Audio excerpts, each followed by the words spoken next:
Welcome to Planning and Beyond, the podcast where financial planning meets human understanding. I'm your host, Ashley Kwame. Today, I'm excited to welcome our guest, Stevyn Guinnup, founder and CEO of Grow Wealthy. And that's not the traditional way that we would spell wealthy. Wealthy as in UELL. Wealthy. Such a clever way to frame her business, but also ties into the work that she does. Stevyn is a health coach who helps financial professionals and their clients invest in their health so that they can retire well. Stevyn, I am so excited to have you here on the show. Welcome. And I can't wait to dive into all of the fun little things that we're going to be talking about today. Thank you, Ashley. I've been looking forward to this. Yeah, wonderful. Well, let's start just a little bit about you, sharing with not only just myself, but our listeners a little bit about you, your work, some of your background. I've had the privilege of hearing a little bit about it, but would love selfishly to also hear a little more. There's some defining moments I'll share. I was born into a family that my dad was a financial advisor. He started that when I was 11 years old, and so I got to watch him grow his business, and that's how I got into the industry at a very young age as a fly on the wall. I worked in his front office in college and got to meet his clients and learn a little bit about the business. I mean, I started with like filing, right? Like just the easy stuff and starting to get to know these people. I got to answer the phone and got to go on trips and meet colleagues and all of that fun stuff.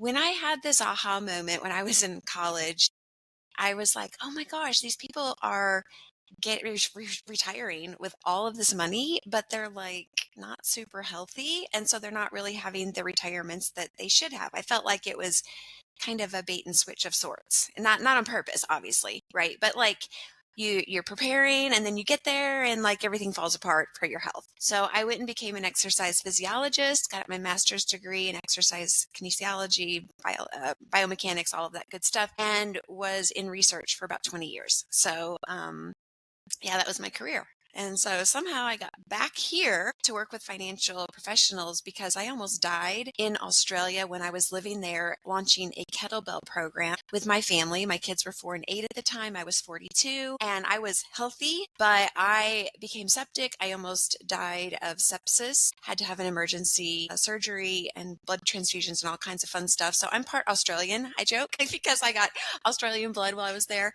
And that incident helped me realize that your health is truly an asset, not just something to look good, but it's a long-term plan for your future. And it was this aha moment that your health is very much like your wealth. You have to make little investments. You have to make sure that you're covered in multiple areas, not just cardio, not just weightlifting, but like sleep and stress and all of that stuff. And it's a long-term decades process. And that's when I circled back and said, hey, I think I was born for this work, to work with financial planners and professionals of all sorts and their clients to help them see their health as an asset. So that's a little bit about me.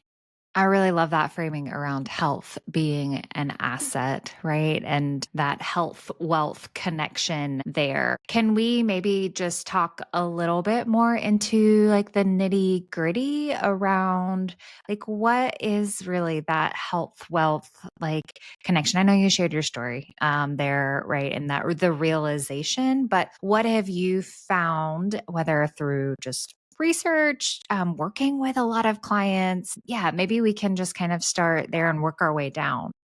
That sounds good. So everyone cliche says health is wealth, but they don't really go beyond that. They're just like, it's important, right? If I ask people, and I asked 508 financial professionals, what's most important to you in life? And it was always family, finance, faith, health, like all those things were kind of in the top 5. Health was always up there, right? So they know health is really important. Health is wealth, but it's not 2 pillars, right? It's not 2 individual things. There is an intimate connection between the 2. And I always like to say that your health is 2 things. It's an asset all by itself, like it is something to protect, but it also directly impacts your other assets. So if you're not healthy, then you have to retire early and you don't get to go to your full plan, right? If you're not healthy, you don't serve your clients as well. You don't have the same energy, your relationships break down. So it begins, and you have to pay for sick care, right? So there's a connection there that we tend to see them as separate, but one directly impacts the other. And that's an important aha moment for a lot of people, is just to be like, okay, I can get in health debt, right? I can have these things that develop over time, and it can make me perform worse for my business, my clients, my family, or I can protect that and I can do better and have a better business, and I can have a better relationships, and I can have better impact. And it's all about that connection between your health and how your business grows.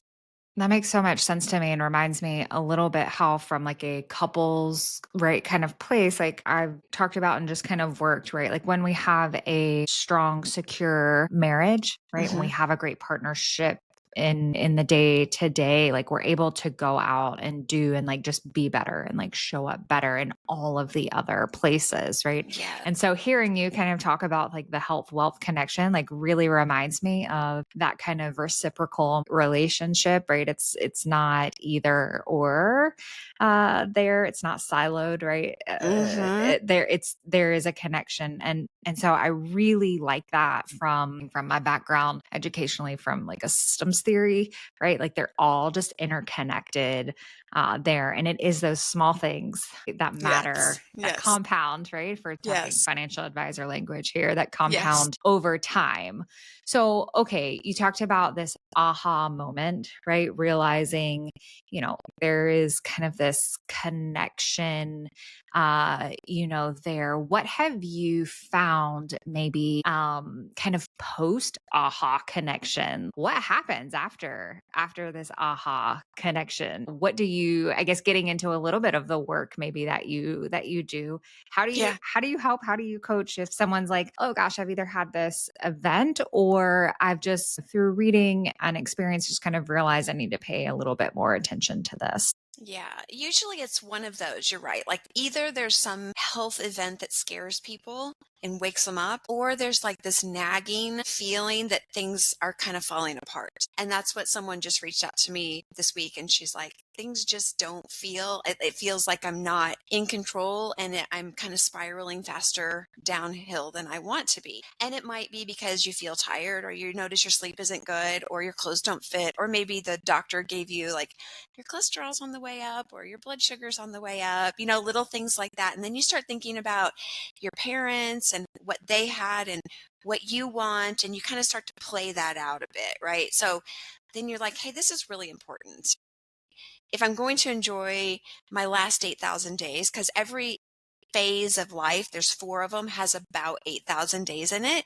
And what you do in this one predicts what you're going to do in the next one, how you're going to feel, right? And so we're like thinking right now, but you start to think about the next phase of life, invest now. So what does that mean? And so for a lot of people, they're like, I need to exercise and join a gym. I need to go on a diet and stop drinking all this alcohol, soda, chips, whatever. So it's like eliminate and do, right? It's broken. That's a broken approach, but we all have been taught that's what we should do. If you were in debt money wise, right? Like let's say you had a client and you were trying to coach them into a better place in their retirement, it's not usually like aggressive and go do it all right now. It's like, no, let's just put some automations in place. Let's see where you are, right? Let's do a little bit. And even if you can't put a lot toward retirement, let's do a little bit. Let's start paying off that debt, right? It's little baby steps that compound, like you said, over time. So we just take that same approach, right? Like with your health, where are you? And that's first. It's the bottom of my 4 level. I call it the 4M method, or the hierarchy of wealth. It's got 4 levels. The bottom is how you think, right? Like, where am I? What am I like? Okay, not what I would think I should be or where I used to be when I was in college and an athlete or whatever. Like, what's the reality of my situation? And that's a hard look in the mirror for a lot of people, because they want to feel guilty, or like, I should have done this, or, whatever. And so we leave the guilt at the door and we're just like, honest assessment, where are you? Great. Now we know what we need to do to move forward. And I always tell everyone the best path forward for you from that thinking perspective is awareness and curiosity. So you're aware now of where you are. Let's get curious and ask, what would it be like if I tried this? And if your gut feeling is like, oh my gosh, I don't want to do that, don't do it, right? If you hate the gym, don't join the gym. In fact, like, don't even worry about that right now. Let's look at the level 2, which is your mend. How well are you sleeping and dealing with your stress? Because for this industry, it's a big one, Ashley. Yeah. It's big. Sleep and stress is there's a lot of debt. We'll just say that. So sometimes it's not like doing more, it's doing less and being more recover oriented. Oh, yeah, that's so fascinating. And, it resonates with me. One, just personally, I think because I have that do, I'm realizing I'm like, yeah, like I go very quickly into the like do part, Yeah. which feels, listen, I'm not trying to shame myself here, but like as a therapist, like I know we have to start sometimes with like awareness, curiosity, like reality, right? Yeah. But I'm also human too. So, Right. but I hear you on like the sleep part because I've seen just, clinically like how impactful sleep is. Hmm. As I remember, a mom, like in those early days, like how Yeah. impactful like sleep was. So here is a comment, and I know you're going to smile because I would imagine you hear this too. Okay. Advisors specifically, let's just talk specific to financial advisors. I hear a lot the expression, okay, but I don't really have time. Like, I hear you, but right, blah, blah, blah, blah, blah, whatever in some sort of like time, it feels like oriented. Yes. I'll say reason. I don't want to say excuse because that sounds judgmental, but I will say reason. Yeah. I get it too. Like I'm guilty of that too. So, you've started talking about your four like M's here. Was the first one mindset? Was that Mindset. okay? Okay. I didn't want to assume. I was like, we're talking about thoughts. Maybe it's mindset. Okay. Yes. Yes. Yeah. So mindset and mend, like those are from what you shared, those are like the foundation kind of pieces there. Absolutely. So I'm just wondering if like someone listening to right now, if the thoughts rolling in their head Hmm. are like, "Oh, yeah, okay, that sounds great. And Hmm. like, I don't have time for that this season, right? That I'm in Right. these 8,000 days, like this period that I'm in, like I'm restricted on time. What are your thoughts there? Like, how do you help, Hmm. advisors start to maybe consider thinking a little differently? Yeah, it's valid. We all don't have enough time to do all the things we want. And so, what I tell them is that you want to think about first if a client came to you and said, I don't have any extra money to put into retirement right now. I'll do it later when I find extra money, right? When I have extra money. You know that they're never going to find extra money because as soon as they have it, there's another need. Their lifestyle expands, right? Creeps open. The same thing is true here. Just whatever you would tell your client about not having any money to invest right now or waiting to invest is what we would say here, right? Any amount counts. Every drop in the bucket. So there's not like wait till you can do it perfectly. It's get up, Ashley, after you and I get off this call, do 10 air squats, get a drink of water, look outside, and sit back down. You just invested in your future, right? So I think people have like an all or nothing here. And so they just need to change their approach to a little bit counts and every bit counts. And the next piece I love comes from the book. Actually, I can't remember the name of the book, but pay yourself first. That's the concept. I was just thinking it's like Profit this. first? Is Yeah, that yeah, what it yeah. It's is? this Okay. like pay yourself first mentality. Yeah. Yes, yes. So we operate in whatever container that we allow ourselves. And if we just make our container a little smaller, and what I mean is we're awake for 16 hours. So we're like, how much work can I get done? How many chores can I get done? How much can I serve others in those 16 hours? What if you just take it down to 15 hours and this is the time you have to work with to do all the serving and you have an hour for yourself? And an hour, I don't mean like to work out, right? Like, but an hour to plan your food, meditate, take a nap if you need to, cut up some vegetables, go sit outside in the sun and drink your coffee, whatever that hour of your time of self-care is comes off the top and then you work your day with the rest of it. Because if you don't, you're going into debt every day. You're not able to afford your lifestyle, right? So it will catch up to you. And we know, Ashley, that the statistics on this are 92% of the population over age 40 can't afford their lifestyle. Oh, And from it's, a health standpoint? yes, Oh gosh. Oh, there's, I'm 39, I'm approaching 40, and that like feels a bit different hearing you say that. yeah. Oh, okay, tell me more. Tell me more. Yes. So this research comes from Dr. Casey Means' book. It's called Good Energy. It's called Good Energy, came out last year. Anyway, she looked at the research, and there are only 8% of the population who are considered metabolically healthy. What does metabolically healthy means? It means your body knows how to use energy and to store it properly. And if you use and store energy properly, then all the other systems work really well. The problem is that our bodies start to not do that very well because there's mixed signals from stress and no sunlight and the wrong kinds of food and not enough sleep and all of those things. And so it clogs up and messes up our metabolic profile. And so there are 5 things that every adult should be able to qualify for as far as from these biomarkers for metabolic health. And only 8% of the population have all 5 of them after age 40. And so that's what I help people do is like, how many do you have? Right? I have a guy right now who's 50. He has 0 of them. He needs to earn back all 5 of them as quickly as possible to be debt free.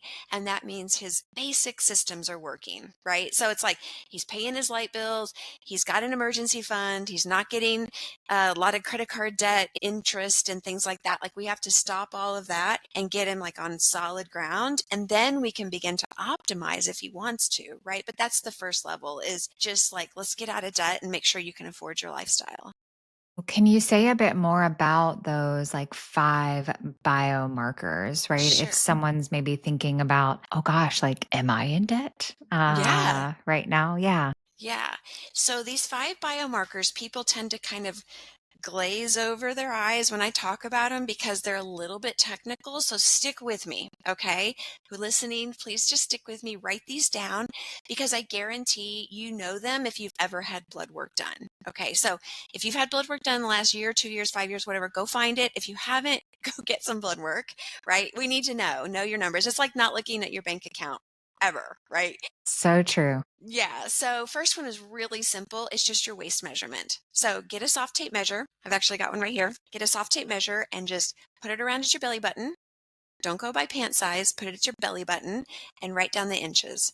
For men, we want that under 40. For women, we want it under 35. That's number 1. Number 2 is blood pressure. So if you go to the doctor, have them take your blood pressure, go to Walgreens, get a blood pressure cuff, whatever, take your blood pressure. And if it's under 135 over 85 without medication, that's number 2. Pretty simple. Okay. So the last 3 are blood work. And the 3 blood work ones are almost on every blood work that you get. So it's very common, which is triglycerides. Triglycerides are in your lipid profile, your fatty acids. But I will tell you, triglycerides are only high if you're eating too much sugar. Okay, it's not a fat problem or a cholesterol problem, it's a sugar problem. So if your triglycerides are over 150, then you don't qualify for that one. You don't have that criteria. Okay, so under 150 for triglycerides. And then HDL is your good, quote, cholesterol. Think of it like the taxi that your liver produces that gets rid of the bad cholesterol. Okay, so we want that for women to be over 50 and for men to be over 40. Okay, so we're on 4. We've Okay. got one Yep. more. Yeah. And the last one is blood sugar. Fasting blood glucose, we want that under 100. So, and those are pretty conservative numbers, all of them. Yeah. Like I have a second set of numbers that's all optimal that my clients are working toward. Like, but that's the first level is the ones we just talked about. Yeah. So I'm like, I'm like, oh, I'm going to go and like pull up. I had to get labs drawn earlier this year. I'm like, I'm going to actually go and like pay attention to those a little Yeah. bit more Yeah. and see, I think I know the first 2. I know the answer for me, for myself for the Yeah. first 2, but the other I'm like, I'm like, Hmm. that Yeah. is really interesting. Okay. So we have these 5 biomarkers. We have this mindset and framework of like health is an asset and how can we in very, very small ways start to, work towards, I don't want to say doing, but the word doing, right? Yeah. shifting, right? That's just Yeah. another word for doing, but how can we shift to incorporating like more of these really small ways to invest in ourselves, this Yeah. pay yourself first, right? Yes. Kind of Yes. mindset here. So talk to me a little bit about then just some of the work, I guess, that you do, like where you focus on these biomarkers. I know that you have a coaching program, right? You Mm-hmm. mentioned like when you're coaching like advisors. Let's talk a little bit about just some of the work within financial advisors who are interested in now starting to pay themselves first and optimize maybe their health or improve those biomarkers. Like what are you focusing on with advisors, maybe more specifically apart from Yeah. just what we've mentioned? Yeah. So first of all, we come in and we're like, okay, advisor, where are you? How much health debt do you have? And then we look for the biggest gaps, right? Like if it's sleep or if it's food or if it's movement, because those are the next three levels beyond the mindset piece is mending, meals, and movement. So we just look at all four of those. Where's the biggest gap? We don't have to fix this all at once, right? But let's start with where we can see some really good improvements quickly. And a lot of times that's with improving sleep. And once we get sleep improved, cravings go away, energy improves, biomarkers start to get better because that's when you heal, right? All those things I mentioned in those 5 biomarkers happen in the liver. And your liver, I'm going to stand up here for a minute, is this big. It's both of my hands on my side right here. It's a huge organ that kind of controls all of the things we're talking about. And so our goal is to improve the function of that organ. And it's just through lifestyle. So, someone might have a goal, I need to lose 30 pounds. Okay, well, that's not really a goal. That's an outcome, right?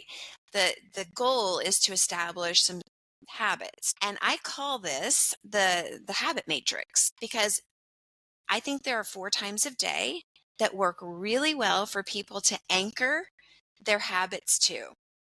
And when people realize that, like we can automate some of this stuff with things that you're already doing, right? And so you think about the 4 levels, the 4 M's that I mentioned, mindset, mending, meals, and movement. That's just a bunch of activity. Just like you're just doing stuff for doing stuff, but let's anchor it to a part of your day. And so those anchors are really important for people to think about. What is my first hour of the day like? What do I do as soon as my eyes open in that first hour? It's prime real estate for your health. So we work on developing those routines to improve health and make it really simple and easy. For my new client who has 0 of these biomarkers, it might just be like, get up and get some water in your system. Go stand outside and think about what your day is like today. Like when are you going to eat? Do you have to are you going out to dinner? Whatever, like orchestrate your day a bit. And that first hour kind of sets the tone for the rest of your day. So then there's 3 other times of day too. And I'll just quickly go through those. The other one is your work day, because a lot of people are like, oh, this is my home stuff, my life, and this is my work day. But we want to integrate those two. And so you are taking care of yourself at work, getting up between meetings, getting up between meetings, not skipping lunch, right? Giving your eyes a break from this bright blue light that you and I both have in our faces right now, right? And getting away from that for a bit. So just working in things that are going to help us during the workday. Then the next one is meal times. We all eat. I don't care if you're at a conference, if you're in London, if you're in Norway, wherever you are, you're going to eat. You can affect what you eat, how quickly you eat, where you eat. All of those things you can change as impact, I should say. And then the final one is the last hour. So what are you going to do right before you go to bed? What's the light coming into your eyes? What are you thinking about? How are you winding down to get the right chemicals into it so you can get into a really deep sleep? So that's the work we do with advisors, is help them look at those 4 days points during their day and attach some of these items to those in a really sustainable way so it doesn't feel hard. I think it makes a lot of sense. Makes a lot of sense, right? Now, I am curious, slightly, not a huge pivot here, but let's talk a little bit about how does this impact their business? How does this impact the work and the way in which they show up? And so that's a big, I know, just kind of question there, but like all Yeah. of this sounds really good. And it's like, yeah, these are the things that more than likely, like we've all, not specifically like what you've shared, but just these ideas, right? Get better sleep and move our bodies and, have less blue light and find a good, like, I should be sleeping more and better. Okay. But what do you see in your work in terms of when advisors start to make this kind of investment in themselves? What do you see as far as how it translates into the business side or their work with clients? Yeah. Well, there's a lot of things. So let's just say, for example, you do some morning movement. If you move your body, it turns on the back of your brain, your cerebellum, and it brings about 40 million neurons forward to the frontal lobe. So what happens in the frontal lobe? Memory, emotional control, mood, interpersonal relationships improve. So it's like fertilizer for your frontal lobe, the work that you're going to do and how you show up. So what we hear is that my clients come to me and they're like, you know what my front desk person told me today? She's like, you're so much calmer. You're so much more present, right? You're so much less likely to kind of fly off the handle about something or get stressed. And so just like that mood and presence changes. But then there's like this peace of mind because I have one guy in California and he's like, by 3 o'clock, I'm done. Like I need a nap, right? I just can't, my brain gets foggy and I can't keep going. He said, I can't run a business that way. So when we start getting him out of, let's say, 10 or 15 minutes of deep sleep at night and closer to 40 minutes of deep sleep at night, all of a sudden naps are no big deal. He doesn't need it. He can get through the day and everything is fine. So his capacity to run his business just improved, right? So, but even beyond that, if you start taking care of your health, the clients notice and they're like, something's different about you. Or if they lost weight or they just have more energy or they have a better complexion or whatever, clients notice. And then they start to like, want to be like you and they want to be around you and they want to refer people to you because if you've got this part together, you probably have their money together too. It's not super true, but it's the way the human brain works. Okay. Sure. If a dentist came into my office, I came into a dentist's office to have some dental work and he was sloppy and really, really overweight and had trouble kind of breathing. It's like heavy labored breathing. I'm like, he doesn't know how to fix my teeth. Yeah. Maybe he does, maybe he doesn't. Like, I don't know. But this package made me think that maybe he's not very thorough. Maybe he doesn't do a good job. And if he doesn't do a good job here, he doesn't do it there. So what I'm trying to say is client confidence in these advisors skyrockets. Right. And they start getting referrals and their business ends up growing. And then what's funny is that a lot of them end up like making this part of a culture of their business, Yeah. right? Like, let's do a webinar on health. Let's do a book giveaway. I went and spoke at an advisor event for their clients in Ohio last year, and they had like all these health. It was a big dinner. They brought in some sponsors. I was there to speak. And I don't know, maybe it was like 150 of their clients that were there. And they had this table of giveaways with healthy books and, weights and, memberships to the gym and things like that. And so it becomes a culture of marketing for the business too, because it's an extension of what you're doing in your own life. Yeah. I think that I've seen how that just translates with other, not just health, but other things too, right? Mm-hmm. Those personal improvements, pursuits, right, start to then transform just how we show up and the way in which we talk and Yeah. how we, interact. And then it can be inspiring, right? It's like, wow, like I Yeah. want to be like John. Like he's got Mm-hmm. this kind of cool, like I was gonna say glow, but like usually we talk about a glow with like women, and so that might be Yeah. like slightly offensive. John might be offended if we say that he's glowy, but there's like this just kind of presence right there that people are attracted to, that Mm-hmm. they want Yeah. to be around and maybe even like subconsciously kind of be like. Yes. I would Yes. imagine that has a huge impact on culture. So, what would you maybe then say, or how would you speak to if it's like, okay, we want to integrate a little bit more health, right? Like into our maybe just at a firm level, like Hmm. culture, right? Kind of Hmm. first, like, what would you say, or what have you seen maybe other advisors or firms do starting there? Yeah, so there's several different angles they come at it at. One of them, I'll give you like three examples. So one of them is their top leadership, so the partners actually are going through health coaching with me so that they can be better partners with each other, right? So they can like help the business grow better, which I think is so cool. But that will trickle down to the people in their office support staff and to their clients as well. So that's one. The second one is that this one advisor firm brought in wealth webinars. So basically they just say, "Hey, here's a webinar that I think you would enjoy." And it's not them, it's me talking about how your health impacts your finances, looking at your retirement through the health lens, So they deliver content to their clients and then they get feedback from them like, "Oh my gosh, no other advisor has ever talked about this aspect." And then they become known as like the one who does, and then they start referring people, right? So it's kind of delivering content. And then the third one is like within their organization, this firm came up with Friday hike days where they would kind of, whether they're all together or not, but they all would go hike or walk somewhere and then record how much they did, and then the company would give a certain donation to a charity of choice, right? So like just encouraging culture within their own firm. So there's lots of different ways that it can kind of manifest itself. Yeah. Oh, I love that. So many creative there, just kind of ideas to kind of, I don't know. Yeah. Think about, and I love it. I'm like, oh yeah, like my mind's going crazy. I'm like, this would be so cool. I'm going to call my husband Clayton and tell him all the things his firm should start doing. Yeah.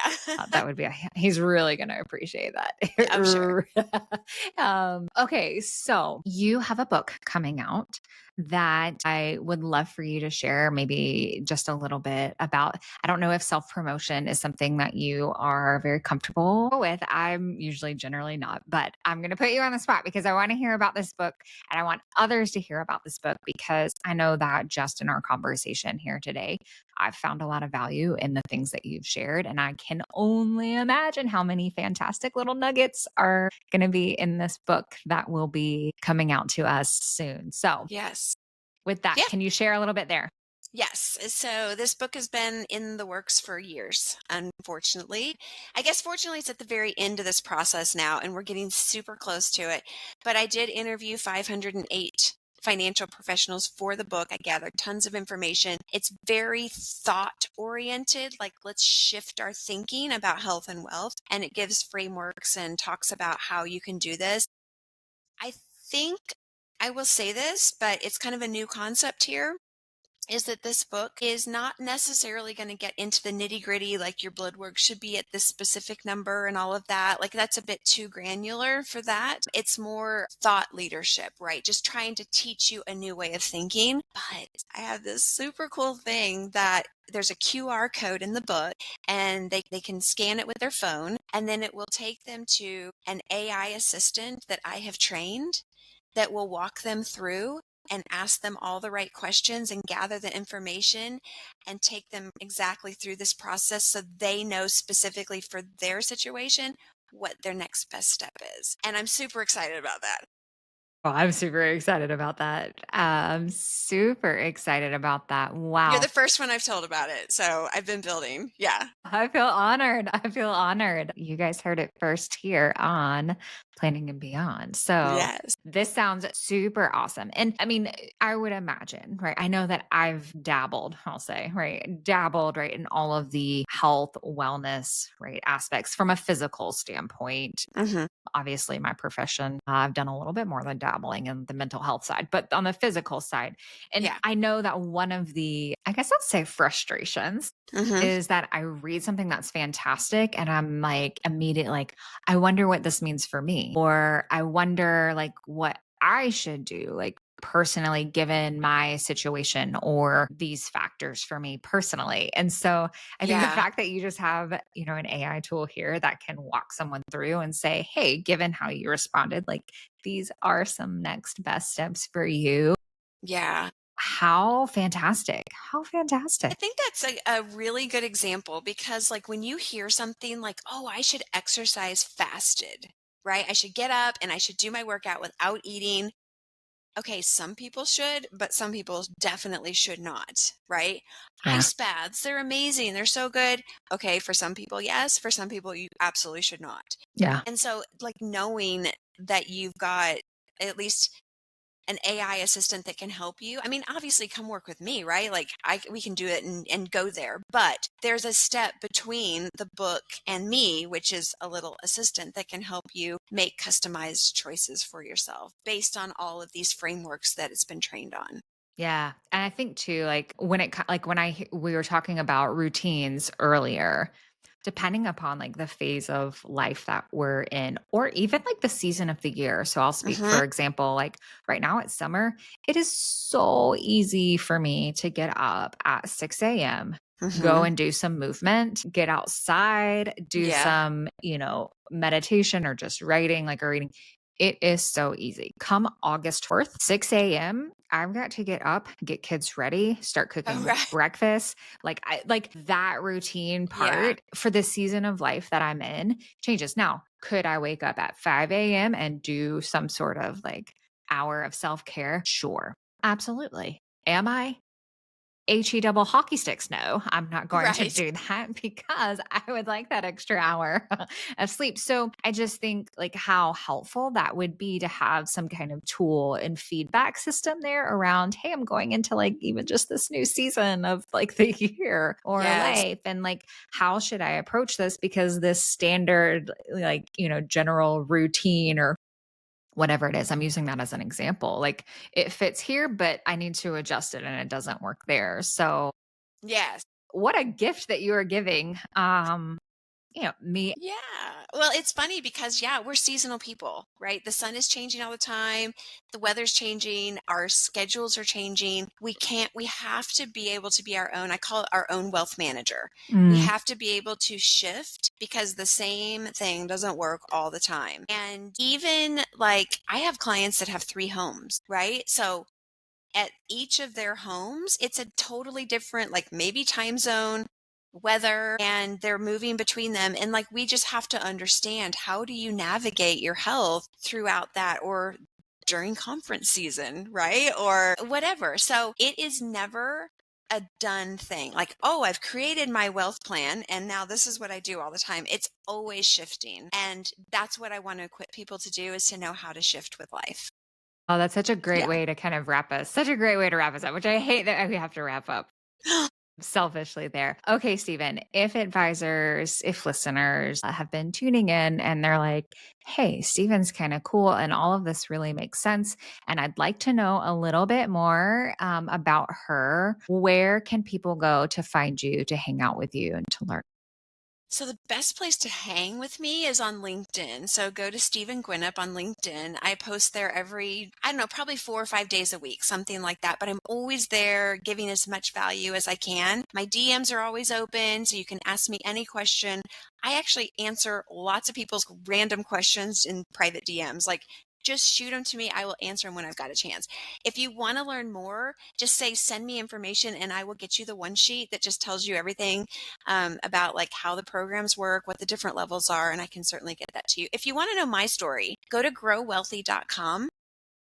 And then underneath about, it's got my story of how I almost died and what was going on. Because a lot of people are like, wait, you're septic in Australia. Tell me more. Like that story is there. So depends on what you want to know about me. Yeah, I love that. We'll make sure that we include all of those links. And are you able to share any insights around book release, a timeline there, or to be determined still? I have made that mistake twice and Okay. I'm not going to make it again because Don't do I it. just, yeah. Don't do it. I'm Nope. like, I want it done 2 months ago. That's where we are. Yeah. Yeah. Nope. I hear you. Nope. Yes. Book release TBD, but it's coming. It So is. just Very, know very it's coming. close. And I would imagine the best thing that you can do if you want to stay up to date on when that book is coming out is to follow Stevyn on LinkedIn, because I know from following you that you will probably share when that time is. Absolutely. And Ashley, Well, I'll just give one more website is growwealthy.com/wait list. So if you want to be on the email wait list for the book, put your email in there and I'll make sure that you get it, that you see it. Okay. perfect. I'll Yeah. be sure to go there and join myself as soon as we're Awesome. done recording. Well, thank you so much, Stevyn, for joining us You're today. I so know welcome. that this conversation's it's been so helpful, one, just for me. And I can only imagine all of the fantastic nuggets that listeners are just, I hope have jotted down. If not, they've bookmarked and they're like, I'm going to come back to this Awesome. later. And thank you to all of you for allowing Stevyn and I into your ears and into your mind today. If you found value in today's episode, I'd love to stay connected with you. Both of us would. And so Stevyn gave her information there on where you can follow her on LinkedIn.